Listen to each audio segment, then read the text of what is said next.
Mirando atrás ahora, todavía no sé qué duele más.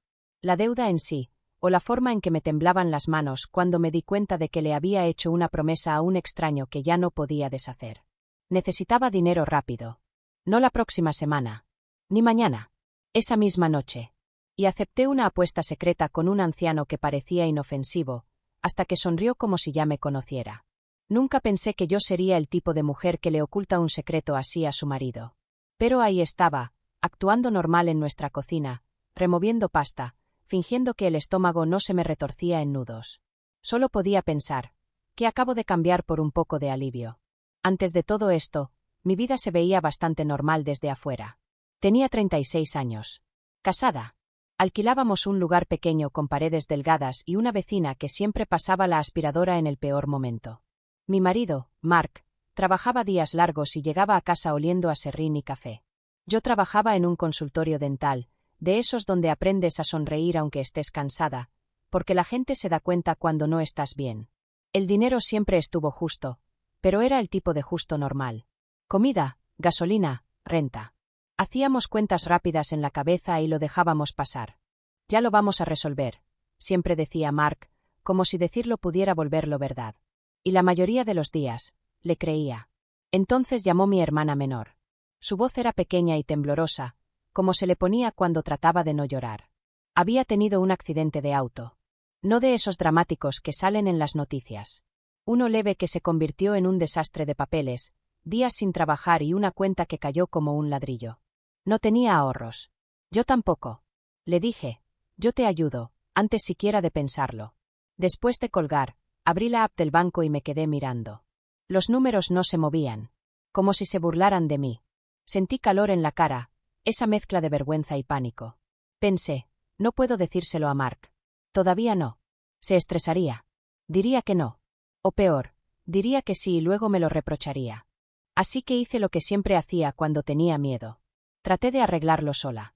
Ahí fue cuando todo empezó a alinearse de una forma que se sentía demasiado fácil. Como si algo me estuviera esperando.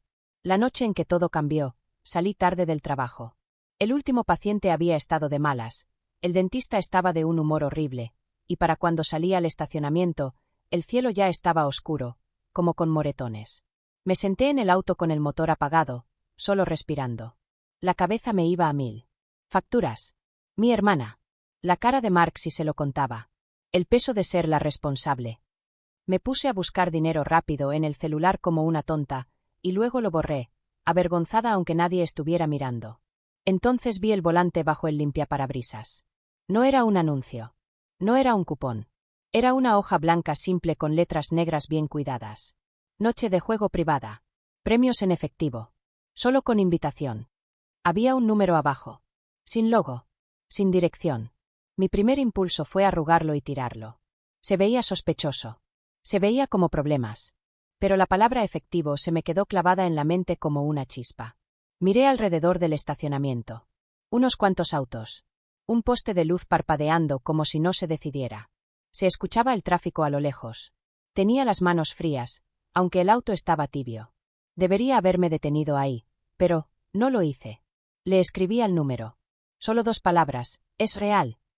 La respuesta llegó rápido. Sí, si eres discreta. Se me cerró la garganta. Escribí, ¿cuánto? Otra respuesta, igual de rápida. Depende de lo que estés dispuesta a apostar. Esa frase cayó pesada. Como si significara más que dinero. No respondí por un minuto. El pulgar se me quedó suspendido sobre la pantalla. El corazón me golpeaba fuerte en el pecho. Luego escribí, necesito 1,200. Hubo una pausa. Lo suficiente como para que me sintiera estúpida. Después, ven esta noche. 9 de la noche. Te envío la dirección. Ven sola. Y así, sin más, ya tenía una dirección al otro lado de la ciudad. Se me hundió el estómago. Me quedé mirando la pantalla, pensando en todas las historias de terror que había escuchado. Pensando en Mark. Pensando en mi hermana. Pensando en lo ridícula que me sentiría si iba y no era nada. Pero, ¿y si sí era algo? Manejé a casa y actué normal. Esa fue la parte más aterradora. Lo fácil que fue fingir. Mark estaba en el sofá viendo un partido. Levantó la vista y sonrió. Hola, día largo. Asentí y me quité los zapatos. Sí. Solo, la gente, Ya sabes. No insistió. Nunca lo hacía. Esa era una de las razones por las que lo amaba. Y una de las razones por las que podía esconderle cosas cuando no debía. Cenamos. Me reí de un chiste que casi ni escuché.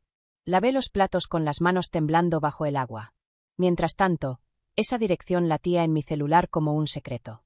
Como a las 8:30 dije, voy a pasar por la farmacia. Se me olvidó el champú. Mark ni levantó la vista. Bueno, maneja con cuidado. Agarré mi bolso, forcé mi cara a verse tranquila y salí por la puerta como si no estuviera caminando hacia algo que no podía nombrar. En el auto, respiraba rápido. Prendí la radio y la apagué. Los dedos se me clavaban en el volante. No dejaba de pensar, todavía puedo darme la vuelta. Todavía puedo parar. Pero no paré. La dirección me llevó a una calle tranquila con árboles grandes y casas mejor que la nuestra. No mansiones. Solo, cómodas. De esas calles donde asumes que todos tienen ahorros y un seguro médico que sí cubre cosas. Estacioné bajo una farola. El corazón me martillaba. La casa tenía una sola luz en el porche. Cortinas corridas. Sin música. Sin ruido. Me quedé sentada un minuto entero, mirando los escalones. Pero no tenía idea de lo que pasaría después. Caminé y toqué. La puerta se abrió casi al instante, como si alguien hubiera estado ahí esperando. Él era mayor. Tal vez finales de los 60. Cabello plateado peinado hacia atrás. Un cardigan como de abuelo en una reunión familiar, excepto que sus ojos eran afilados. Demasiado afilados. Como si notara todo. Me miró de arriba abajo, no de una manera asquerosa, sino como midiendo. «¿Viniste?», dijo. Su voz era calmada. Suave. Tragué saliva. «Es la noche de juego». Sonrió, pequeño y reservado. «Pasa. Estás a salvo. Si sigues las reglas». «¿Reglas?». Esa palabra me erizó la piel. Entré. La casa olía a limpiador de limón y a algo cálido. Té, tal vez. El recibidor estaba impecable, como si nadie viviera ahí, o como si alguien se esforzara demasiado para que pareciera así. Cerró la puerta detrás de mí con un clic suave que sonó más fuerte de lo que debía. «Soy Arthur», dijo, extendiendo la mano. Dudé. Luego se la estreché. Su palma estaba seca y fría, el agarre firme. «Soy Rachel», mentí sin pensarlo. Arthur no parpadeó. «Rachel, siéntate». Me guió a un comedor pequeño. Una mesa. 2 sillas. Una baraja ya lista. Un montón de billetes a un lado. Mis ojos se clavaron en el dinero. Se me secó la boca. «¿Cómo funciona esto?», pregunté. Arthur sirvió té en 2 tazas como si fuéramos viejos conocidos. «Simple. Una apuesta. Si ganas, te llevas lo que necesitas. Si pierdes, haces un favor». «¿Un favor?». Se me apretó el pecho. «¿Qué tipo de favor?». Removió su té despacio. «Nada ilegal. Nada que te haga daño. No soy ese tipo de hombre». No sabía si eso debía tranquilizarme. No lo hizo. Se recostó un poco, mirándome como si yo estuviera en un escenario. «Puedes irte. Ahora mismo. No pasa nada. Pero seguirías con tu problema, ¿verdad?». Me ardieron las mejillas. Odié lo cierto que era. Pensé, no estoy desesperada. Solo, estoy acorralada. «¿Cuál es el juego?», pregunté, intentando sonar más valiente de lo que me sentía. Arthur puso la baraja delante de mí. Carta alta. Al mejor de 3. Eso era todo. Simple. Casi tonto. Acercó el dinero lo justo para que viera los bordes nuevos. 1200, dijo en voz baja. Todo tuyo, si la suerte te acompaña. Suerte. Respiré hondo. ¿Y si pierdo? Inclinó la cabeza. Entonces me debes una noche. Una tarea pequeña. Lo sabrás cuando llegue el momento. Se me revolvió el estómago. Eso es muy vago. Sonrió. Así es la vida. Debería haberme detenido. Debería haberme ido. Debería haber llamado a Mark y contarle todo. Pero mi mente solo veía la voz temblorosa de mi hermana. La factura. El pánico. Así que asentí. Está bien, dije. Hagámoslo. Los dedos de Arthur se movían con una facilidad practicada mientras barajaba. El sonido de las cartas encajando sonó fuerte en el silencio. Me ofreció la baraja. Tú primero. Mis manos se sentían torpes. Tomé una carta y la volteé. 7 de corazones. No era terrible. No era gran cosa. Arthur sacó la suya. Rey. Se me hundió el estómago. Esa es una, dijo con suavidad, como si me estuviera enseñando una lección. Forcé una risa delgada. Mala suerte de principiante. Él no se rió. Solo me miró. Segunda ronda. Yo saqué. As. El alivio me golpeó tan rápido que casi lloró. Arthur sacó. 3. Solté un aire que no sabía que estaba conteniendo. Los hombros se me aflojaron. Una y una, dijo Arthur. La última decide. Tenía la boca seca. Me limpié las palmas en los jeans debajo de la mesa. Sentía sudor en la nuca. El corazón me sonaba en los oídos. El cuarto estaba demasiado caliente. Arthur deslizó la baraja hacia mí otra vez. Vamos, Rachel. Saqué. 9. Se me apretó el estómago. 9 era, decente.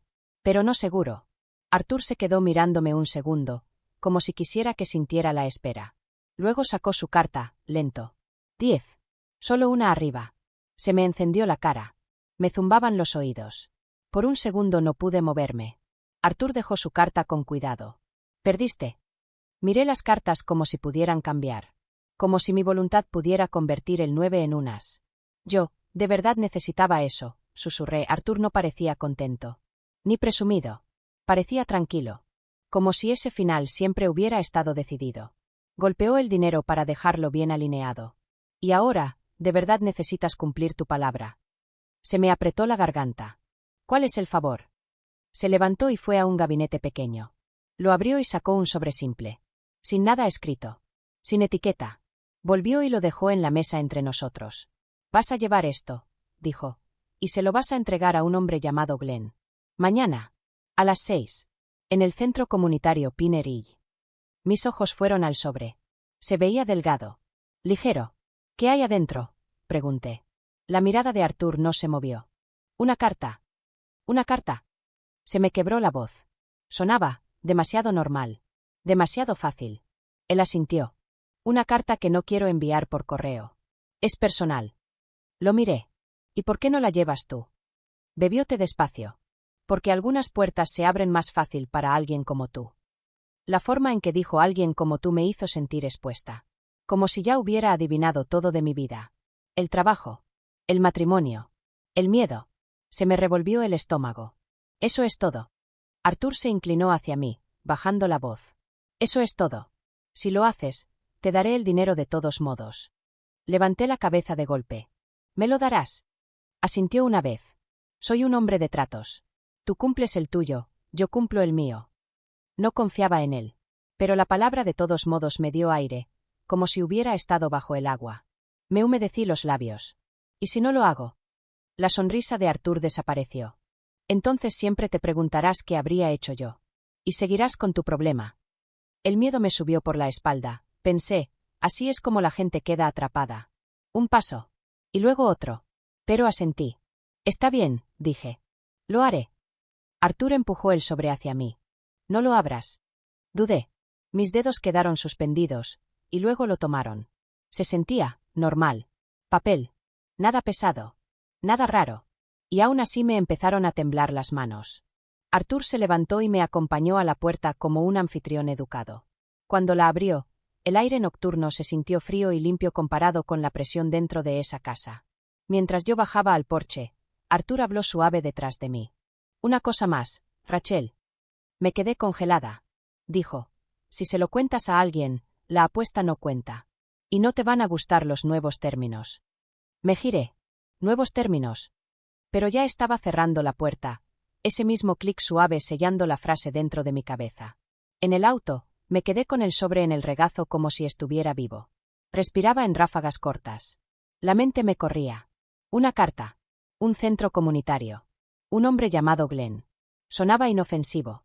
Pero mi instinto seguía susurrando, no lo es. En casa, Mark seguía en el sofá. ¿Compraste el champú?, preguntó. Le mostré la bolsa que se había comprado en la farmacia, porque necesitaba que la mentira pesara. Sí. Él sonrió. Bien. Me fui al baño y cerré la puerta. Se me aflojaron las rodillas. Me apoyé en el lavabo y me miré al espejo. Mi cara se veía normal. Quizás un poco pálida. Pero mis ojos no. Pensé, ¿qué estoy haciendo? Escondí el sobre al fondo de un cajón bajo herramientas viejas de cabello, como si eso lo hiciera menos real. Luego me acosté junto a Mark y fingí que no estaba aguantando la respiración. Al día siguiente fue eterno.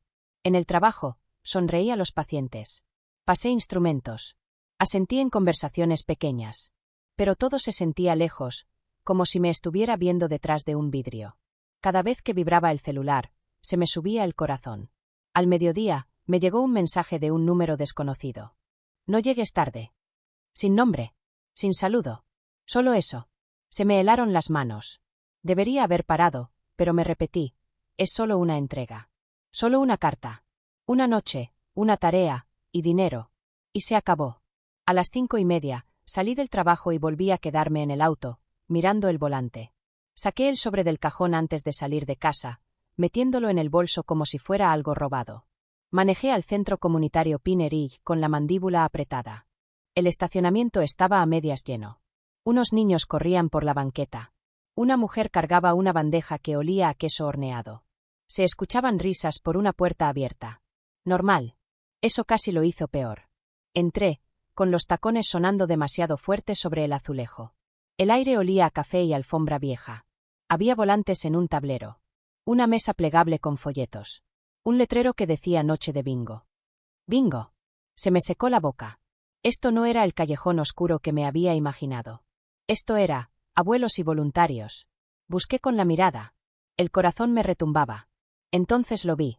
Un hombre de unos 70, sentado solo al fondo, con un vaso de unicel. Tenía una gorra baja y una chaqueta gruesa como si siempre tuviera frío.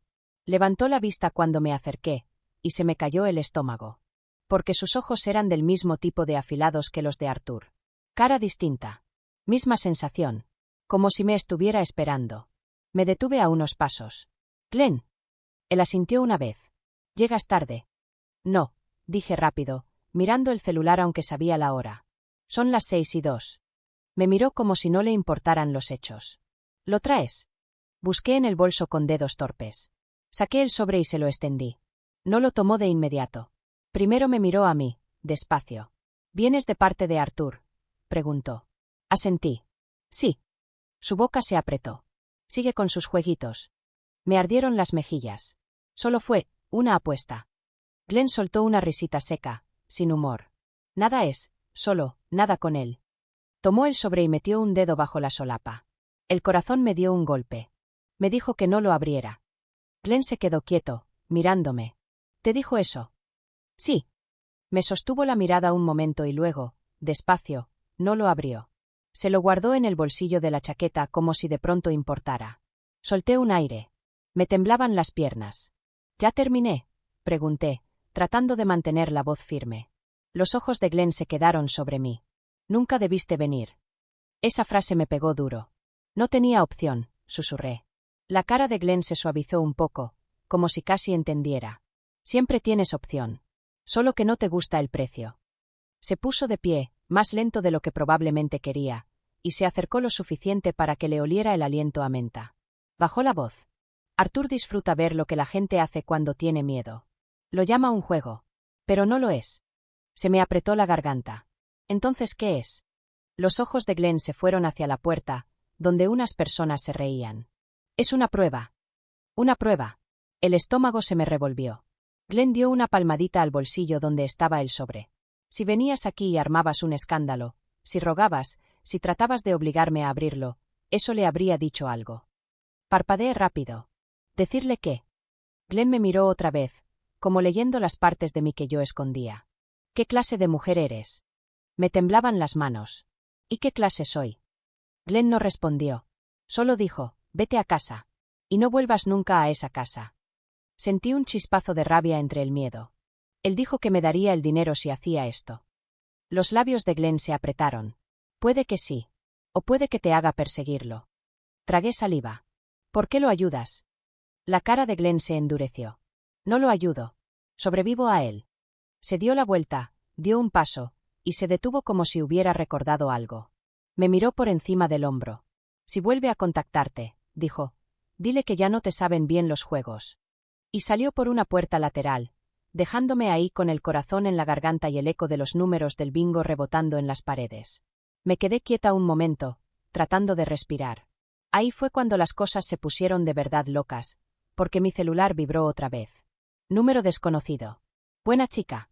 Pasa esta noche. Recoge tu dinero». Se me heló la piel. «Buena chica». Esas palabras me hicieron sentir pequeña. Controlada. como si me jalaran con una cuerda. Manejé a casa en automático, con las manos apretadas en el volante. Las luces se veían borrosas. La mente giraba. Debería haber parado. Debería haberle dicho a Mark. Pero me acordé de la cara tranquila de Arthur y de esa frase de nuevos términos.